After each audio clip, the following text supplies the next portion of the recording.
পশ্চিমবঙ্গে ভয়মুক্ত অবাধ ভোট হয়েছে। গোটা বিশ্ব আজ পশ্চিমবঙ্গের ভোট নিয়ে আলোচনা করছে। এই মন্ত্রিসভা সংবিধান প্রণেতার মূল মঞ্চের পথেই চলবে। মন্ত্রিসভার বৈঠকের পরে বার্তা মুখ্যমন্ত্রী শুভেন্দু অধিকারীর। পশ্চিমবাংলার গণতন্ত্রের যে মহোৎসব হলো, দীর্ঘদিন বাদে মৃত্যুহীন, ভয়মুক্ত, অবাধ নির্বাচন গোটা ভারতবর্ষ কেন গোটা পৃথিবীর মানুষ দেখল। তাই একটা প্রদেশের নির্বাচন নিয়ে আজকে বিশ্বের বিভিন্ন সংবাদ মাধ্যমে আলোচনা হচ্ছে। তাই আমরা প্রথমেই বাংলার জনগণ তথা 93% ভোট প্রদানকারী ভোটারদেরকে নতমস্তকে কৃতজ্ঞতা জানালাম। সাথে ভারতের নির্বাচন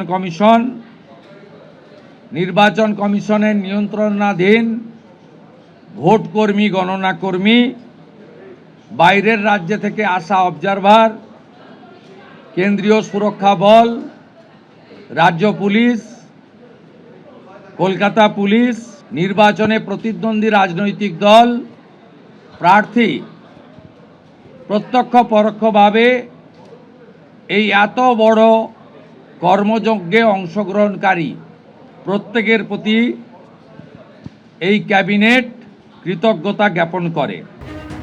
আপনারা জানেন যে এসআইআর চলাকালীন বিচারকদের উপর মোথাবাড়িতে যে হামলার ঘটনা ঘটে, সেই হামলার ঘটনার তদন্ত 2 মাসের মধ্যে শেষ করতে হবে এমনই নির্দেশ দিয়েছে এনআইএ-কে সুপ্রিম কোর্ট। তদন্ত শেষ হলে চার্জশিট দিন নির্দেশ প্রধান বিচারপতির। মোথাবাড়িতে এসআইআর শুনানিতে বিচারকদের উপর হামলা, 2 মাসের মধ্যে তদন্ত শেষ করার নির্দেশ সুপ্রিম কোর্টের।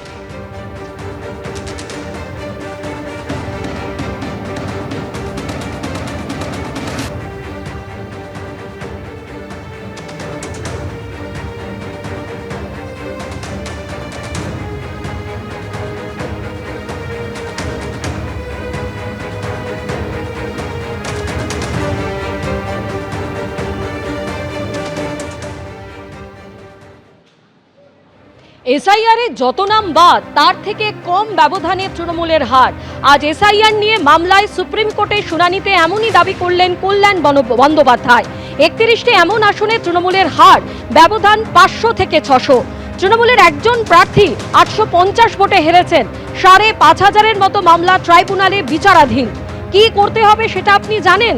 প্রধান বিচারপতি সূর্যকান্ত তিনি প্রশ্ন করেন। অবসরপ্রাপ্ত বিচারপতি শিবজ্ঞানম ইস্তফা দিয়েছেন। প্রতি বছর এখানে নির্বাচন আছে, সওয়াল কল্যাণ বন্দ্যোপাধ্যায়ের।